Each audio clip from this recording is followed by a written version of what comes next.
bien sûr le peuple, mais aussi en présence des délégués des pays amis. Alors, on peut rappeler que la première prestation de serment que nous ayons connue est bien sûr celle du président Kasavubu, qui date du 27 juin 1960, une prestation de serment qui s'est déroulée devant le Parlement, réuni en congrès, mais également en présence des délégués qui étaient déjà là pour la fête. Il faut rappeler d'ailleurs à ce niveau, avant d'aller plus loin, que le scénario classique présente toujours au moins 3 moments. Le premier moment, c'est évidemment le rappel introductif de la Cour constitutionnelle et qui porte sur 2 éléments. D'abord, les résultats électoraux, mais aussi les dispositions constitutionnelles relatives à la prestation de serment. Vient alors la partie essentielle de la cérémonie, c'est-à-dire la prestation de serment. C'est à partir de ce moment-là que le candidat devient président. Donc, le président virtuel devient un président réel si la Cour constitutionnelle accepte son mandat. À ce moment-là, il y a alors 21 coups de canon. On pourra revenir sur la signification, si ça vous intéresse, de ces coups de canon. Depuis quand existe cette tradition et pourquoi 21? Donc voilà ce qui se passe. Donc après Kasavubu, très rapidement, nous avons eu évidemment en 1965, le 24 novembre, tout le monde sait qu'il n'y a pas eu de prestation de serment, puisqu'il y a eu un état d'exception déclaré tout de suite, et puis finalement les pouvoirs spéciaux accordés au chef de l'État. Mais je dois dire qu'en 1965, la Chambre des députés, le président de la Chambre des députés et le président du Sénat avaient accepté de donner leur accord au coup d'État dans la journée du 25 novembre.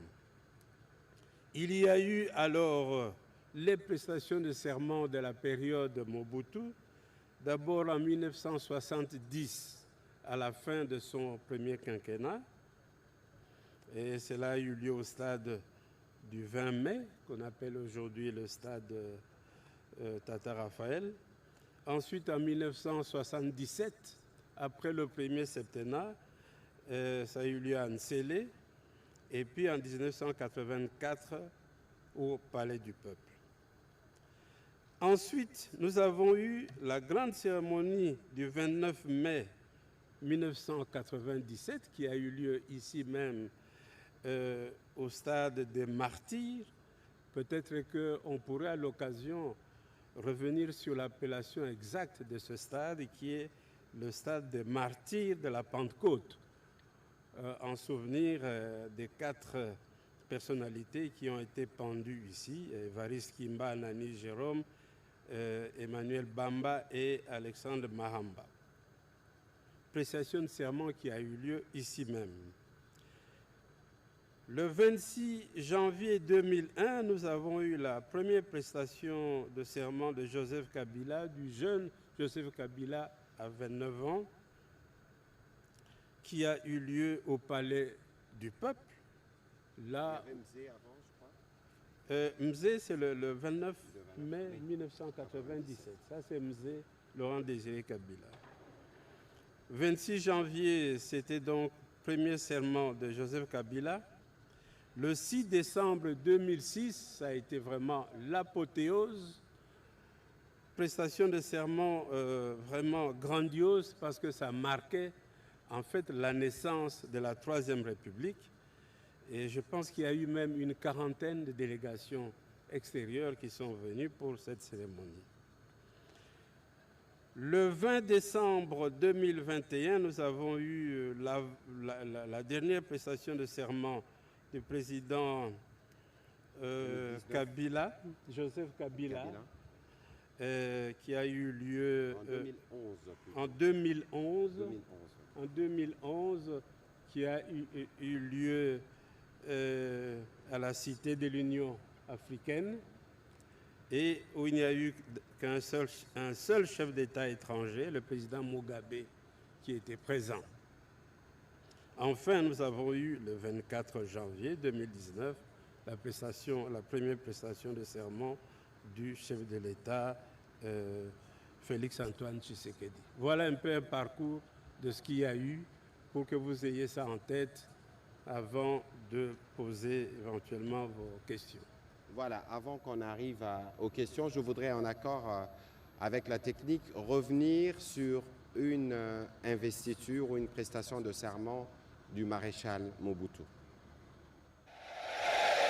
Moi, Mobutu Sese Seko Kukumbendu Wazabanga, élu président du mouvement populaire de la Révolution et de droit président de la République, je jure d'observer la Constitution et les lois de la République du Zaïre.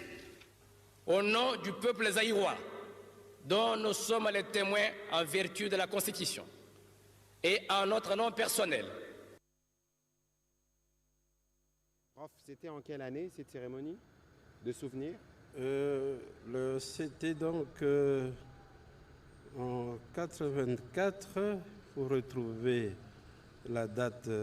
84, beaucoup n'étaient pas nés encore. 84, la dernière prestation de serment qui a eu lieu au Palais du Peuple. Voilà. Avec la technique toujours, on va regarder la prestation de serment de Mzee Laurent Désiré Kabila.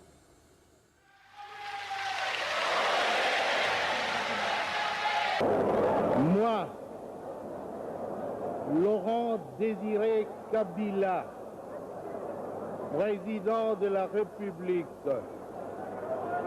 je jure fidélité à la nation, obéissance aux dispositions légales de l'autorité de transition et notamment au décret loi constitutionnelle numéro 3 du 27 mai 1997 relatif à l'organisation et à l'exercice du pouvoir. Fait à Kinshasa le 29 mai 1997.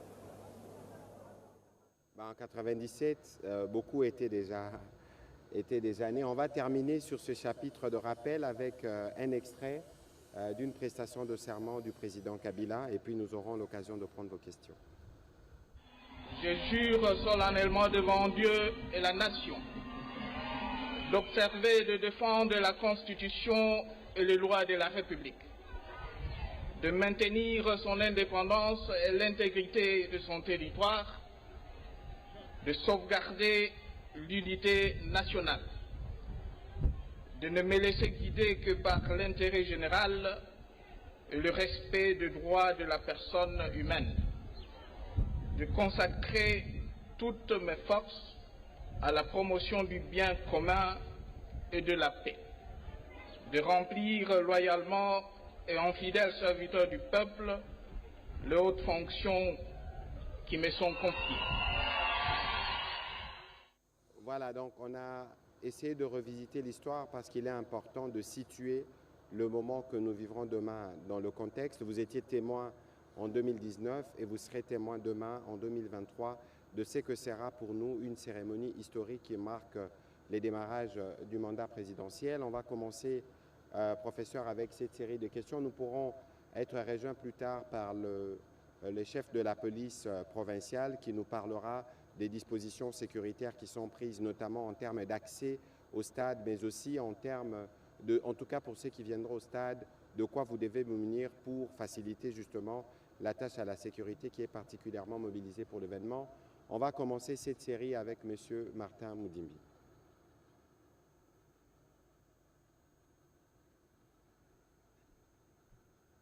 Voilà. Merci, Monsieur le ministre. Hier, on avait suivi, demain, il y aura 21 coups de canon qui vont retentir.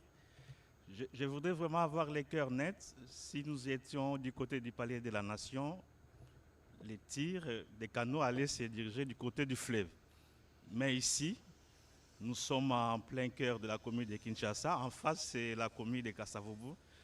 Rassurez-nous, les tirs partiront dans quelle direction?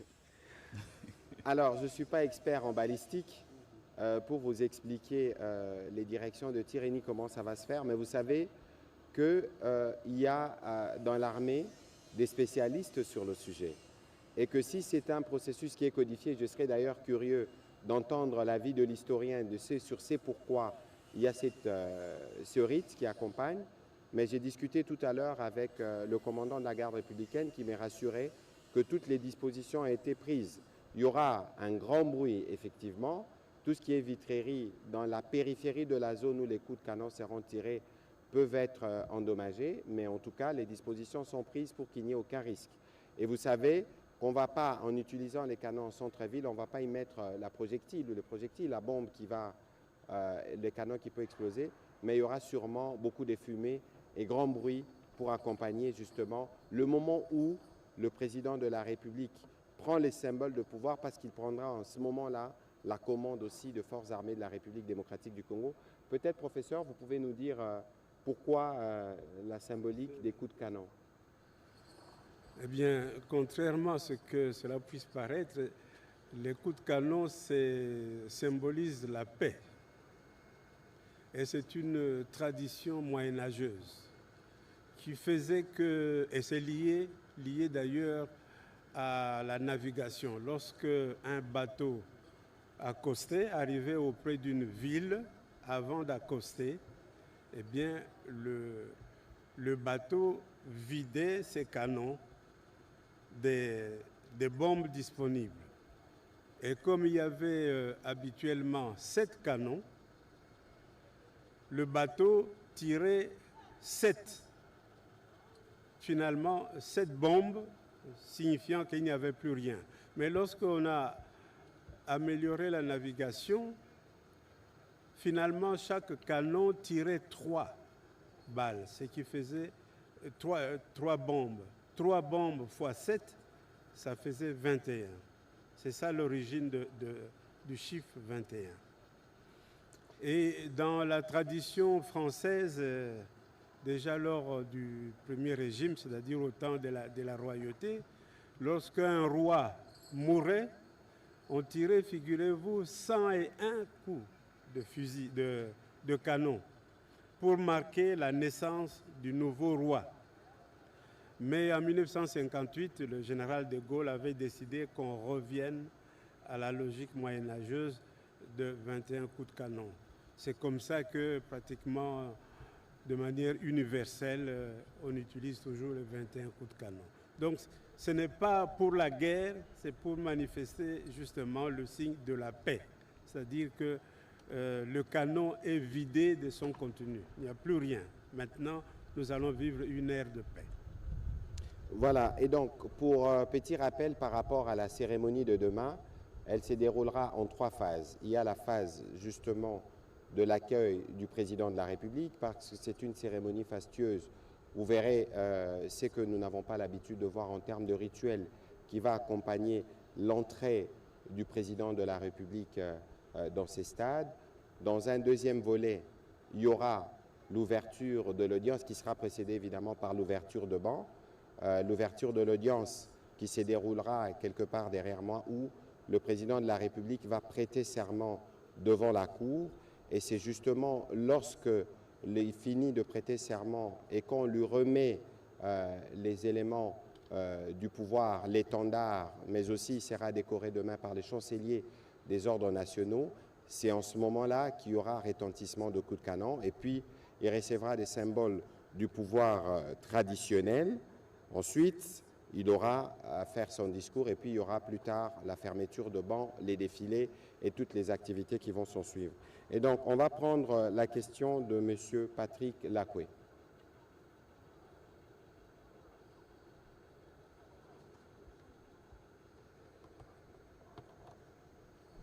Merci pour la parole, professeur. 2 petites questions. La première, c'est qu'il y a eu plusieurs présidents qui ont prêté serment. Ils ont eu à faire des discours après leur prestation de serment et selon l'histoire, est-ce que les mots, les engagements qu'ils ont eu à prononcer devant la nation et toute l'assistance, est-ce que dans l'exécution de leur pouvoir, ils ont respecté ces engagements-là? Deuxième question, quelle est la symbolique de la présence des différents... Excusez, quelle est la symbolique de la présence des délégations? Pourquoi la présence des délégations? Voilà. Professeur, peut-être qu'à la lumière de l'histoire, vous pouvez nous éclairer dans le présent. Bon, est-ce que les discours d'investiture, qui sont en fait les discours de présentation du programme, sont nécessairement appliqués à la lettre? Bon, mais ça c'est une question sur laquelle on ne peut vraiment pas répondre oui et non. Vous savez bien que sur le plan humain, il y a ce qu'on propose et puis il y a finalement les faits même. Donc il n'y a pas toujours coïncidence exacte, je dirais même vraiment c'est pas vrai, mais je crois que c'est au moins l'intention qui est présentée et l'opinion publique peut d'ailleurs pendant les 5 ans, n'est-ce pas, faire des observations ou critiquer le pouvoir en place, le président en place, en fonction de ce qui sera dit à cette occasion. Donc c'est un exercice normal de démocratie qui démarre à cette occasion. Les délégations extérieures me paraît quelque chose qui s'impose parce que un chef d'État prend l'engagement devant sa population, mais en présence des témoins qui sont des collègues, des partenaires extérieurs qui voient, qui entendent, qui enregistrent ce qui sera dit et qui sera fait. Et donc c'est variable. J'ai dit ici qu'à certains moments il y a eu beaucoup de délégations, à d'autres moments peu de délégations. Tout ça c'est significatif déjà dans la façon d'appréhender l'avenir et l'événement. Voilà, de toute évidence, sur la présence d'autres chefs d'État, parce que la République démocratique du Congo est un État parmi des États. Et dans les rituels qui est les nôtres, ce coutumier, parce que vous voyez aussi, par exemple, le président de la République s'est déplacé pour aller assister aux investitures d'autres collègues. C'est un grand moment où, par exemple, demain, le président de la République ne va pas seulement se prononcer pour des questions qui nous concernent, nous, ses compatriotes congolais, mais son discours sera aussi particulièrement scruté par ceux qui viennent de l'Afrique et par ceux qui viennent du monde, parce qu'il s'agit ici de la République démocratique du Congo.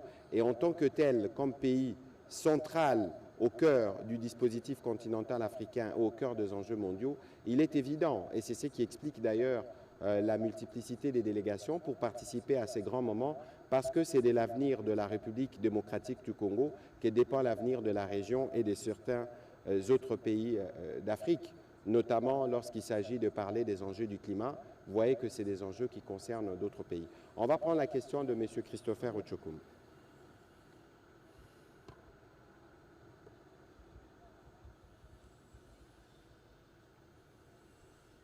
Voilà. Bonsoir. La question pour le professeur historien Dayouel, c'est de savoir pourquoi avoir autant déplacé cet événement dans l'histoire. Vous avez cité différents présidents, il y avait différentes places, Palais du Peuple, Cité de l'OUA, Stade de Martyrs, contrairement à d'autres pays. Est-ce que ce n'est pas un peu plus fort dans la symbolique que tous les présidents se livrent au même exercice, au même endroit à chaque fois? Et au ministre de la communication, le porte-parole du gouvernement, le fait est que nous n'avons plus vu des défilés militaires depuis très longtemps, en présence du président de la République, bien évidemment. Est-ce que, vu le contexte de notre pays, il y a un message particulier que vous voulez lancer à l'opinion, au monde, aux voisins, à l'occurrence? Bon, écoutez, il y a eu un défilé récemment, je pense au cours de la cérémonie de la prise d'armes du chef d'état-major général, parce que c'est les rituels qui accompagnent. N'oublions pas N'oublions pas que demain, c'est l'investiture du président de la République qui est en même temps commandant suprême de forces armées de la République démocratique du Congo. Il va de soi donc que l'état-major général lui présente, de par la symbolique, une représentation de l'armée que le président de la République est censé diriger. Les messages, évidemment, tout le monde peut capter les messages tels que suivant le bord où il se trouve, mais l'idée ici, c'est de montrer que le président de la République peut jouir de la plénitude de ce pouvoir à partir de ce moment-là où il vient de les recevoir officiellement. Et donc, c'est un rituel sur lequel peut-être qu'alors on va demander, à l'occasion du 30 juin ou des journées commémoratives, d'organiser d'autres défilés. Pourquoi pas? Nous avons le troupe, nous avons les matériels qu'il faut. Ce serait aussi bien pour que le Congolais puisse s'habituer à ces exercices. Voilà, professeur. La réponse à cette question est bien simple. C'est que la disponibilisation des infrastructures n'a pas toujours été la même. Au temps du président Kasavubu, nous disposions de ce que nous appelons maintenant le Palais de la Nation, la salle disponible, la salle qui est là, c'est là que tout s'est tenu. Et le Palais du Peuple n'a été disponible qu'à partir des années 79. Ça n'existait pas avant. Et le stade des Martyrs ici, c'est en 94, pas avant. Donc voilà pourquoi on a eu à changer de places. L'Union africaine, c'est en 1966. Bon, là, il y avait de la place. Le stade de Tata Raphaël, au moins ça existait depuis la période coloniale. Nsélé vers les années 73. Donc vous voyez comment les infrastructures ont changé. Donc on peut espérer et dire que désormais, puisque nous avons le palais, nous avons le stade des Martyrs de la Pentecôte, que ça sera toujours ainsi, ici. Encore que nous pourrions avoir dans la suite un stade beaucoup plus prestigieux, beaucoup plus important que celui-ci. Et alors probablement que dans la suite, ça pourrait se déplacer. Voilà. Je dois aussi dire que nous n'avons pas encore vraiment le bâtiment où il y a les institutions parlementaires. Le palais du peuple n'est pas encore vraiment le bâtiment devant abriter le Sénat et l'Assemblée nationale. Donc, quand on aura probablement construit cela, il y aura encore des placements, probablement. Et peut-être la Cour constitutionnelle, quand elle aura son bâtiment, probablement aussi que ça pourra aller là-bas. Voilà ce qui se passe. Voilà, on va prendre la question de M. Freddy Chioyo, puis ce sera Paul Matendo. Monsieur le ministre, une question à vous deux. On sait qui seront demain ici dans ce stade. Le décor est planté, c'est très beau à voir. Mais on a appris que l'ancien président a décliné l'offre de ne pas venir ici au stade de Martyrs. Un commentaire de la part de l'historien et du ministre de la Communication, du gouvernement, est-ce que ça ne crée pas une désharmonie? On a un président en vie, un ancien président en vie, et c'est lui, son successeur, qui est là. Prête serment, lui n'est pas là. Quelle image on donne à l'international? Je ne suis pas au courant, je ne sais pas par quel canal cela a été dit, mais hier, je crois que les propos du haut représentant ont été très clairs. Des invitations ont été lancées. S'il y a une indisponibilité, ça se justifiera, mais je pense qu'ici, ça ne sert à rien de vouloir revenir sur une forme de polémique, parce que nous sommes dans un rituel républicain. Et les rituels républicains l'ont été fait, et je pense aussi par les canaux dans lesquels les invitations ont été transmises, s'il y a une indisponibilité, cela se fera par ces canaux. Je ne pense pas que cela nécessite de commentaires particuliers de notre part. On va prendre la question de Paul Matendo.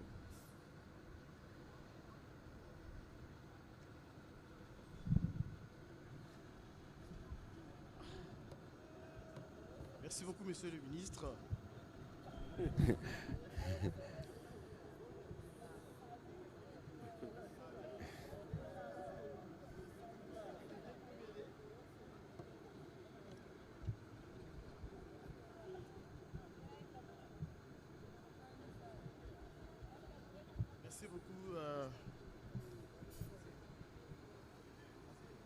Merci beaucoup.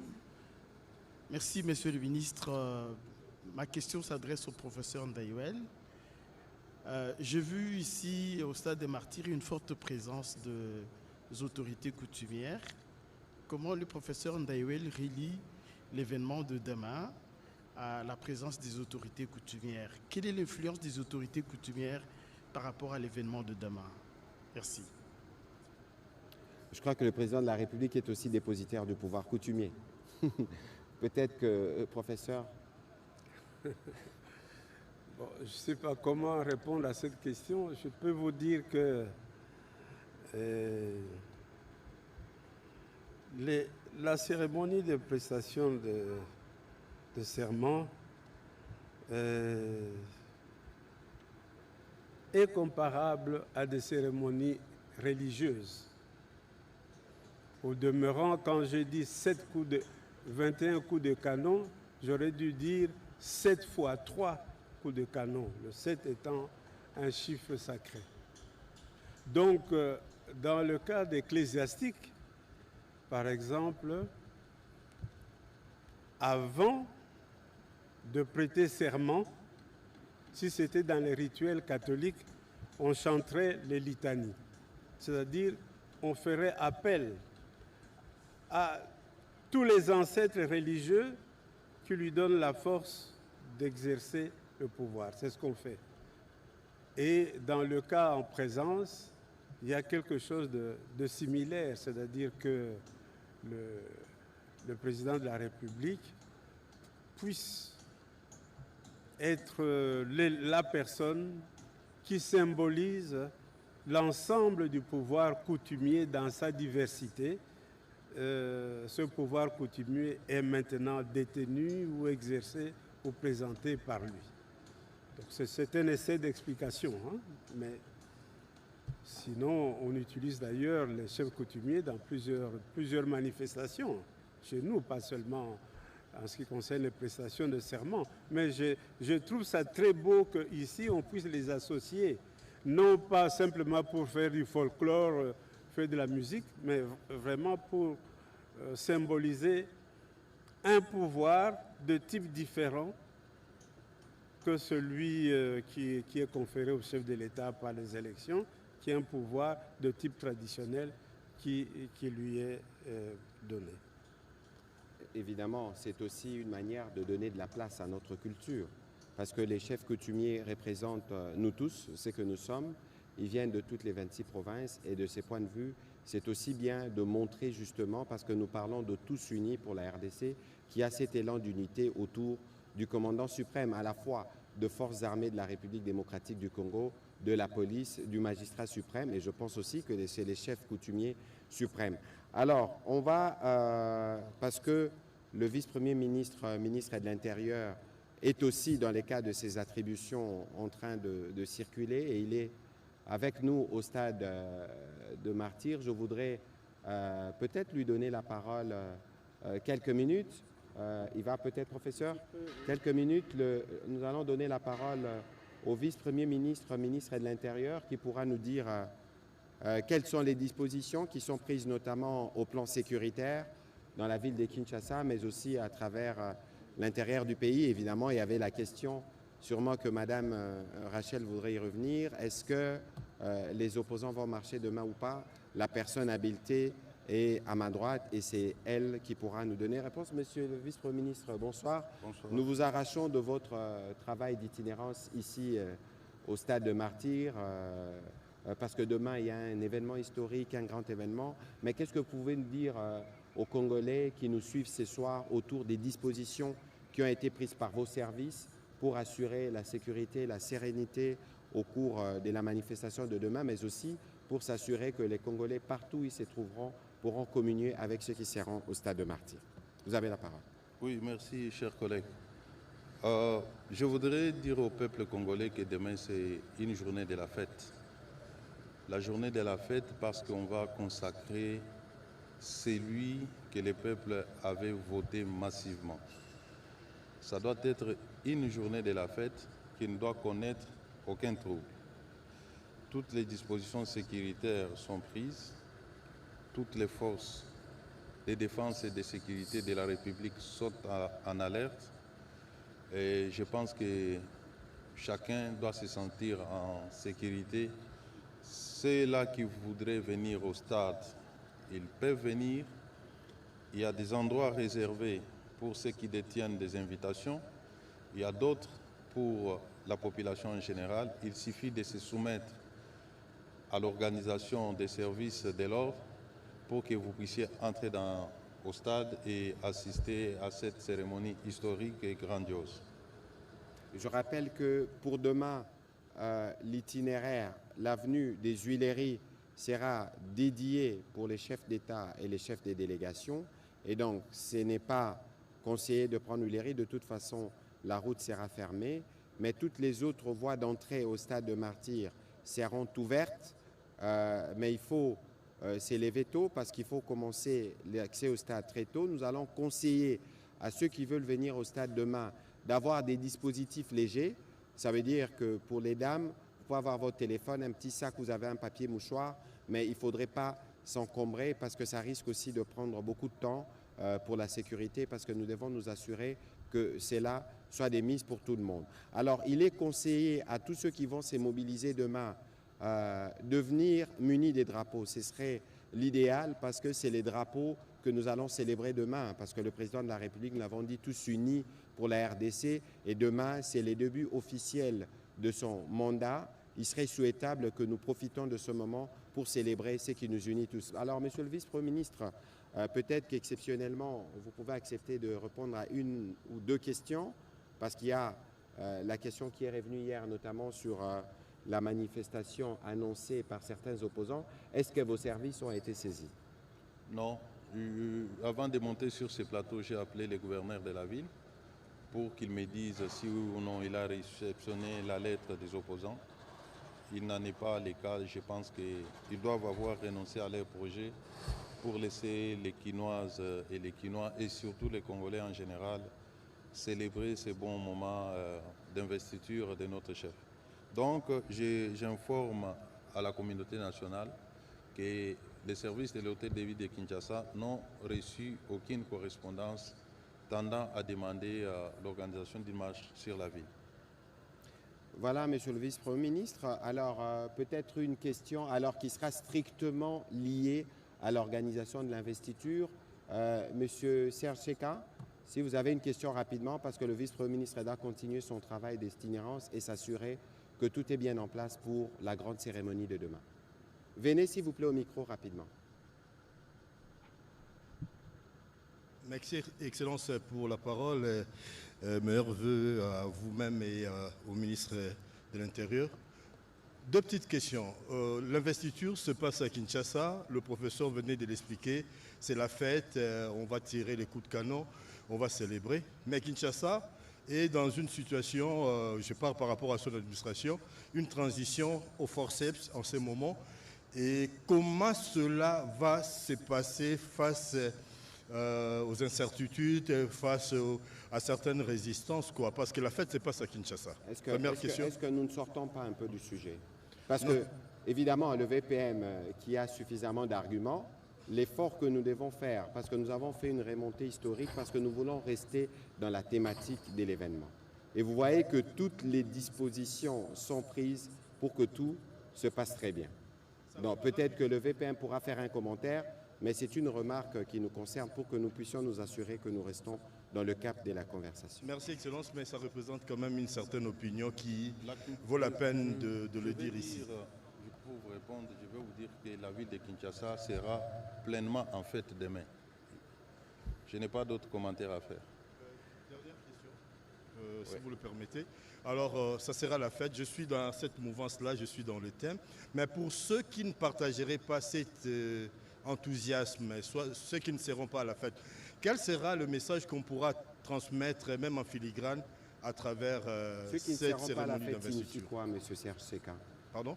Ceux qui ne seront pas à la fête signifie quoi? Parce que la fête de demain, c'est les drapeaux. La fête du demain, c'est les présidents de tous les Congolais, majorité comme opposition. Alors, qu'est-ce que vous voulez nous faire ressortir? Vous avez répondu. Mais voilà. Il y a quand même une opinion qui ne voit pas les choses de la même façon. Merci, Monsieur le Vice-Premier ministre. On va vous libérer pour continuer à faire le tour, sauf si vous avez un petit commentaire à faire, peut-être en je Lingala, pense pour Banakin Bayoka. Je pense avoir répondu aux préoccupations de nos compatriotes. Na Lingala, na Goloba, lobby ezali mokolo a fête, quinoise et quinoise, mi sentir à l'aise ici aux Ali. Ce que Olingo na stade Yaka, ba place ya ofele ezali, ba kaka ko se soumettre na ba exigence ya ba force de l'ordre, c'est-à-dire les services des forces de défense et de sécurité. Oyo bazali tout autour du stade, ko respecter ba directive na bango. Banzela mususu ndeko nangai auti koloba awa et ko la barricader juste pour permettre ba inviter ba responsable ya ba institution ba le kanandenga malam embouteillage ezalate. Discipline ezala na kata stade. Toutes les dispositions sécuritaires visibles comme invisibles sont là. Oya koya na esprit ya mobulu akokutana na ba force de l'ordre va neutraliser. Mais le col les a fait, j'espère que Moutamouboulou a causé. Ils ont fait ya Congo Mobimba, ils ont consécration, il y a victoire, il y a peuple. Oyo aponi président Félix Tshisekedi Mokonziambo Kanabiso. Et Sengeli donc, ce qui a occasion à stade au Koti na Kimia, ce qui peut aussi occasion te Hollandi na télévision, Boebi Bilili à télévision nationale Nabiso Mikoloyo. Voilà. Voilà, merci beaucoup, Monsieur le Vice-Premier ministre, d'avoir participé à cet exercice. Nous avions avec nous le chef de la police de Kinshasa, parce qu'ils sont tous mobilisés. Mais je vous en prie, Monsieur le Vice-Premier ministre, peut-être que lui pourra, avant de terminer, nous donner des précisions sur les accès, les routes et donner quelques conseils pratiques à ceux qui voudront venir. Peut-être que je veux inviter les chefs de la police rapidement à venir un peu répréciser dans certains détails côté la stade Wapi, Zelani Nifoba Leka, Erni Nifoba Lamuka. Monsieur le chef de la police, je vous invite pour venir nous dire quelques mots.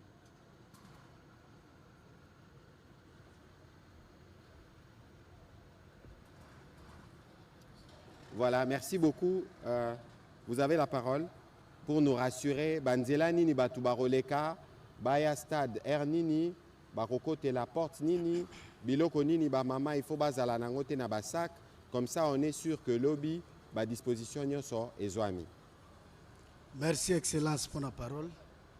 Pour la lobby, ndenge ministre tutelle la Koloba, banzela nyoso eza polele pour na bakinois, excepté Willery, où eza dédié na bak officiel.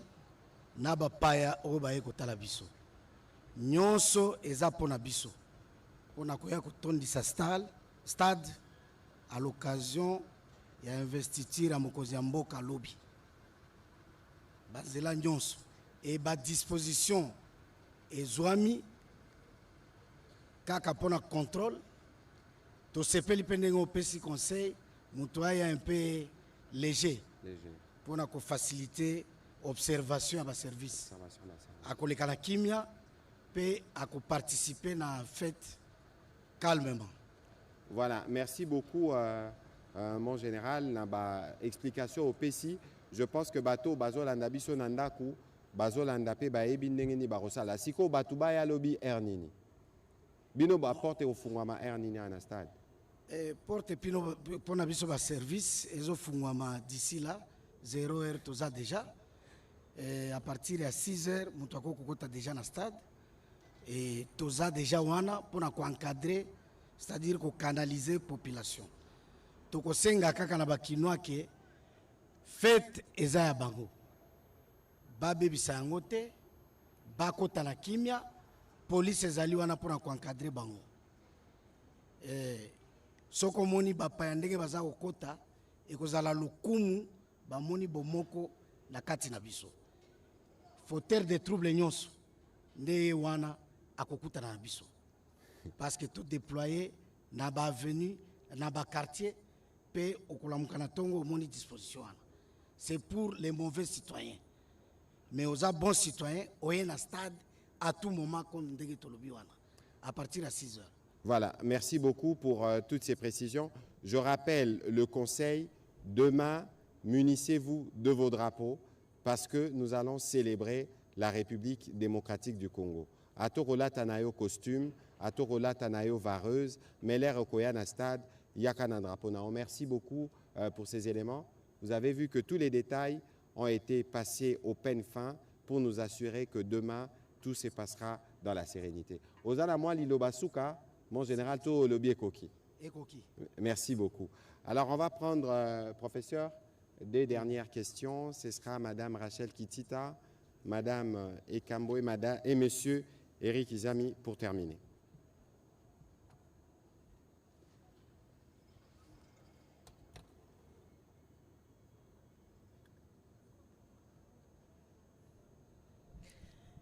Merci beaucoup, Monsieur le Ministre, pour la parole. Quelques petites questions à l'historien, professeur Isidore Ndayouel. Je reviens sur la formule du serment que prononcera le président Félix Tshisekedi demain.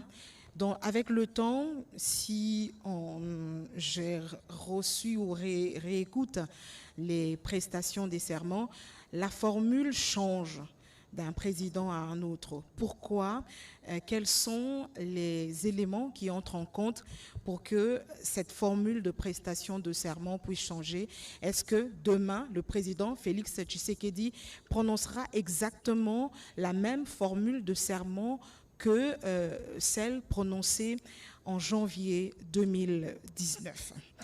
Deuxième petite question, toujours à l'historien.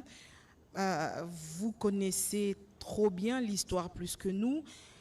Qu'est-ce qui fera la différence entre la cérémonie de prestation de serment de demain et les prestations des serments antérieurs? En quoi réside la différence? Aussi une question, c'est qu'à l'école, on apprend l'histoire, on a appris les pères de l'indépendance.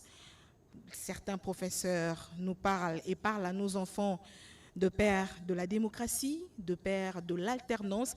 Et si demain, il faut enseigner l'histoire de la RDC, Félix Tshisekedi inclus, de quel président parlera-t-on? De quel président est-ce que les enseignants vont enseigner nos enfants à l'école? Père de la démocratie, père de l'indépendance, il sera le père de quoi? Comment on va finalement le catégoriser s'il faudra l'enseigner demain? Et puis une question porte-parole du gouvernement. Demain, c'est un jour de fête, comme vous le dites. Les Quinois viendront en masse. Il y a des délégations qui sont venues des provinces aussi. Est-ce que vous avez pensé, par exemple, à des points d'approvisionnement d'eau? Et comme c'est une journée de fête, est-ce qu'on va manger ici? On va danser? On va boire? C'est un jour de fête. Merci beaucoup, Madame Rachel Kitita. On va donner la parole au professeur et puis je pourrai revenir pour répondre aux aspects de la question que vous avez posée. Oui, merci pour les questions.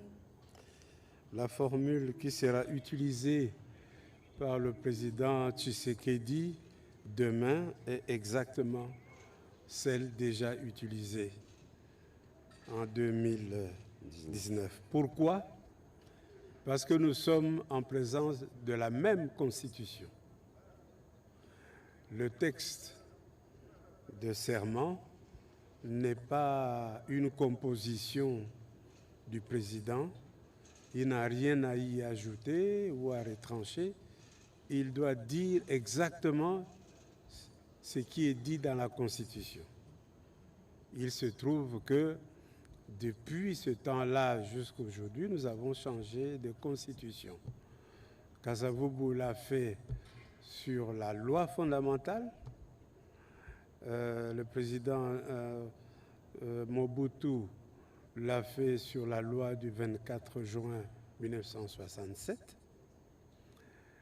Dans ces différentes variantes, le président Mzee Laurent Désiré Kabila l'a fait sur base de la loi constitutionnelle dont il a parlé, et le président Joseph Kabila, comme le président Tshisekedi, le font sur base de la Constitution du 18 février. Voilà ce que je peux dire. Alors, qu'est-ce que c'est cet élément, ce serment apporte? Quel est le contenu. Qu'est-ce qu'il y a de plus? Je pense que ce qu'il y a de plus, c'est que voilà, le président Tshisekedi vient d'avoir un premier mandat qui a été, comme pour tout le monde, un mandat où il y a bien sûr beaucoup de réalisations, mais également un mandat marqué par une sorte d'apprentissage dans l'exercice du pouvoir. Nous entrons maintenant dans un deuxième mandat qui est en principe le mandat de la maturité. Et c'est le cas, à mon avis, pour tout président qui a la chance d'avoir un second mandat. Troisièmement, père de l'alternance ou quoi? La question de savoir pourquoi on doit chaque fois donner un titre à un chef de l'État. Pour être père de quelque chose, on ne doit pas être nécessairement chef de l'État. Nous avons effectivement les pères au pluriel de l'indépendance. Et lorsque nous parlons des pères de l'indépendance, il n'y a pas que des chefs d'État. Il y a aussi d'autres personnalités. On pourra parler des pères de la démocratie, c'est aussi une pluralité de personnalités, mais pas forcément liées à des étiquettes aux chefs d'État. Donc il faut savoir aussi que dans notre République, dans notre pays, en plus des chefs d'État, il y a les citoyens lambda, il y a d'autres personnalités qui ont des apports appréciables dont il faut tenir compte lorsqu'il est question de l'histoire.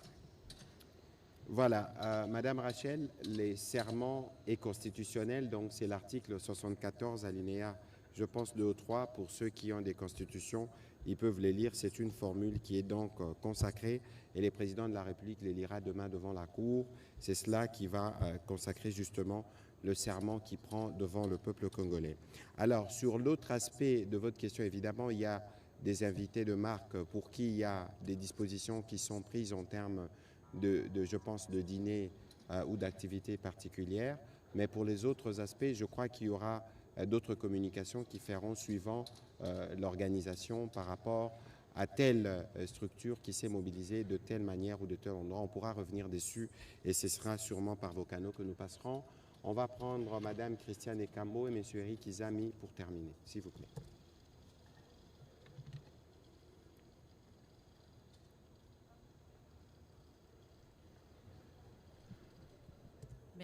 Merci, Excellence. Excellence, vous avez parlé des 3 phases de la cérémonie d'investiture du président de la République. Il y a l'accueil, il y a l'ouverture des bancs qui précède l'audience publique et il y a la remise des attributs du pouvoir au président de la République. Je pense que la question s'adresserait directement au professeur Ndayouel. Quand on parle des attributs du pouvoir, quels sont si je pourrais dire, ces objets? Qu'est-ce qu'on donne, on remet au président de la République? Et aussi, pourquoi parle-t-on, quelle est la différence qu'on doit faire ici entre la publication des bancs et l'ouverture des bancs?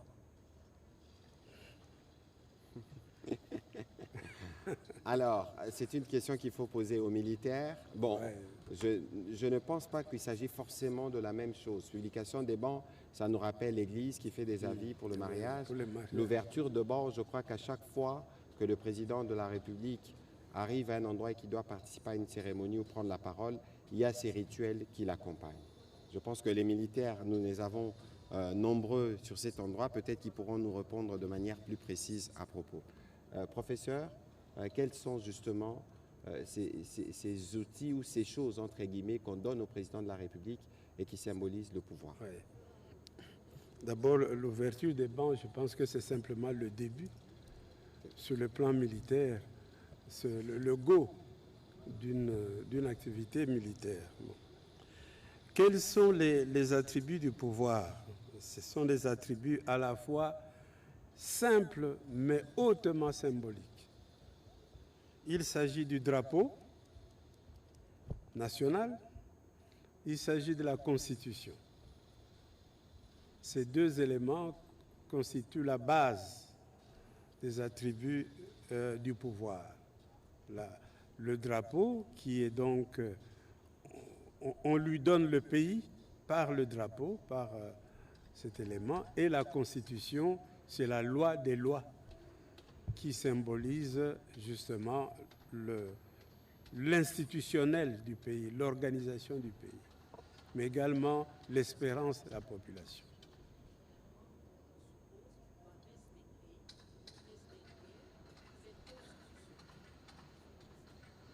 Je n'ai pas entendu la suite. Non, elle demande, on suppose que les présidents doivent respecter cette constitution. C'est ça la question. Il va de soi. Il va de soi parce qu'il prête serment justement. Bien sûr, tout le monde. Tout le monde est censé respecter la constitution, surtout, évidemment, le premier des citoyens. Il en est les garants. Alors, on va prendre la dernière question de M. Éric Izami. Merci, Excellence, de la parole. Mes questions s'adressent au professeur Ndayouel Eziem Isidore. Ce que nous allons vivre demain, c'est le résultat de ce qu'a été le reflet des élections du 20 décembre 2023. Et à l'issue de ces élections, ou consultation de la population, il s'est avéré que le chef de l'État a obtenu 73,47%. Alors je voudrais piquer ma curiosité pour savoir, au cours de l'histoire, quel est cet autre chef d'État de notre pays, en commençant par Kassavou jusqu'à Félix-Antoine Tshisekedi, qui a eu 73 ou au-delà. Deuxième question, vous avez parlé du pouvoir, vous avez parlé de ce que fera demain la Cour constitutionnelle, vous avez parlé de l'autorité traditionnelle, mais je voudrais connaître la vraie partition que jouera demain la chancellerie des ordres nationaux, où à l'époque on évoquait le nom du général Kouloufa Lumbindo. Aujourd'hui, je ne connais pas si c'est qui est là-bas. Il était là, le général Diatezou Loa. Il était là tout à l'heure pour les préparatifs de demain. Informez-vous, M. Éric Izami, et vous aurez son nom. Alors, professeur? Je pense que c'est surtout des questions à vous, Monsieur le ministre, parce que moi, je ne sais le problème des chancelleries, des chanceliers des ordres nationaux, je ne sais pas. C'est une innovation intéressante, mais je n'en connais pas les éléments. Et en ce qui concerne les résultats électoraux, alors il faut vraiment refaire le point, parce que les systèmes ont été différents. Nous avons connu des systèmes différents. D'abord, où le président de la République est élu au Parlement, c'est un premier élément. Des éléments où le président de la République est élu dans le cadre des partis uniques, ça c'est avec Mobutu. Et puis nous avons eu un moment où le président est élu au second degré. Et finalement nous avons la période où maintenant le président est élu suivant les prescrits actuels de la Constitution, où il n'y a qu'un tour. Donc la comparaison n'est pas si aisée. Il faut vraiment s'asseoir et voir les différents éléments. Je ne peux pas vous dire là, comme ça. Si je devais vous répondre, je dirais, mais bien sûr, Mobutu avait 98%. Donc voilà. Je peux vous dire ça. OK. On rappelle même qu'il y avait des votes par applaudissement. Mais ce qu'il faut noter, c'est que depuis 2006, c'est le président qui a obtenu le plus de suffrages. En 2006, il y avait 2 tours. Je pense qu'il y avait 44% pour le président Kabila au premier tour et 58%, je pense, au deuxième tour. Et puis, il y a eu 2011, où le président Kabila, je pense, avait 42%. Et puis, il y a eu 2019, où le président avait 38%. Et puis, il y a 2023, où il a fait 73,34% avec les records du nombre des députés obtenus pour l'Assemblée nationale. Ceci est plutôt une grosse responsabilité. Le degré de confiance que les Congolais ont manifesté au président de la République.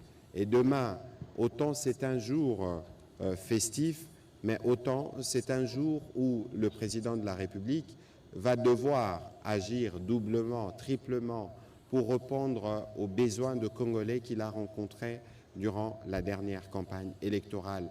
Et j'espère que tous les Congolais de tout le bord vont se tenir derrière lui pour lui apporter le soutien nécessaire tel que fait durant la campagne électorale et davantage d'ailleurs, y compris par ceux qui n'ont pas voté pour lui, parce que nous avons besoin d'avancer et de faire avancer notre cher pays, la République démocratique du Congo. Bien avant ma conclusion, professeur Isidore Ndaïwel, je vous remercie. Vous êtes une bibliothèque, un historien, et c'était important de marquer ces moments pour les jeunes générations, de rappeler justement l'histoire de notre pays parce que nous continuons son écriture. Quels peuvent être vos mots ou vos phrases pour terminer cet exercice? Bien, nos mots seraient de souhaiter d'abord au chef de l'État un fructueux mandat et souhaiter à l'ensemble de la population congolaise de pouvoir accompagner positivement ce second mandat afin que le Congo ait l'opportunité de connaître des avancées significatives au niveau de son développement et au niveau également de la protection de ses frontières et de son unité. Voilà, merci beaucoup, professeur. Donc, demain, nous allons assister justement au dernier acte, en tout cas pour ce qui concerne l'élection présidentielle, avec la prise effective du pouvoir du président de la République. Le Congolais l'ont massivement voté. Il va prêter les serments constitutionnels tels qu'on l'a rappelé tout à l'heure sur la base de l'article 74. C'est une journée de fête, de célébration et du début d'une nouvelle ère qui va nous permettre autour du drapeau national et du président de la République de continuer nos efforts durant les quinquennats qui a commencé. Et demain, au-delà de tous les aspects qui vont caractériser ces moments, il y aura les discours du président de la République qui a un discours boussole qui va donner les grandes lignes de ce qu'il entend faire durant les 5 prochaines années devant les Congolais, mais aussi devant le monde entier. Et donc c'est un grand moment et demain, vous et nous serons témoins de l'histoire. Nakosilisa na lingala pona koloba, lobi ezaki mokolo, eza mokolo monene. Lelo toyambaki professeur Isidore Ndaïwel moko ya basava na biso po abetela biso lisolo ya ba investiture ndenge ezalaka kosala makala. Bomonaki ya maréchal Mobutu, ya président Laurent Désiré Kabila, topé ya président Kabila, et puis toye ko limbolela bino oye kosala malobi na président Félix Antoine Tshisekedi Tshilombo. Po bano bazolanda biso, bana mike bazota la télé, topé bakolo, bayebake na histoire politique ya mboka ezaka na ba moment moko oyo etikalaka neti ba souvenir ya motuya. Mokolo alobi eza mokolo moko etikaka pe ba souvenir ya motuya. Yango toko senga, toko rappelé na ba Congolais o balingi koya lobi na stade de Martyr, entrée eza ya ofele lo kwa kufuta ezate, soki bokomi bokoma tongo parce que ba disposition sécuritaire et kozala ya ba contrôle, mususu bokota mola pe mwandam bokotika véhicule parce que zone nyonso est une zone qui sera couverte pour des besoins sécuritaires. Boleka nzela wilérité waneza nzela batiki pour na ba invité de marque, il y a président de la République, tout ça les la biso banzela mususu potokoma nesika oyo. Biso nyonso to lata ndenge tokolata mekasi kobosa na drapeau na yote po mukolo alobi eza mukolo yo tozo sepela na mokonzi na biso bokomona lobi la mokonzi a prêter serment a kosimba drapeau. Yango nde lakisi penza responsabilité a komema. Lobi pe biso to mema ba drapeau to pepa pepango peka aboye. Lobi to simba na maboko to sala pe lo sambo parce que cérémonie et kobandana culte écuménique poto chanyonso to chape mandat sikozo banda pona président Félix Antoine Tshisekedi na maboko nzambe. C'est par ces mots que nous terminons cet exercice de redevabilité un peu tard. Merci à vous de vous être mobilisés parce qu'il faudra être ici demain tôt pour être les témoins de l'histoire, pour être ceux qui vont faire vivre aux Congolais qui ne seront pas au stade de Martyr les détails de cet événement historique. Merci.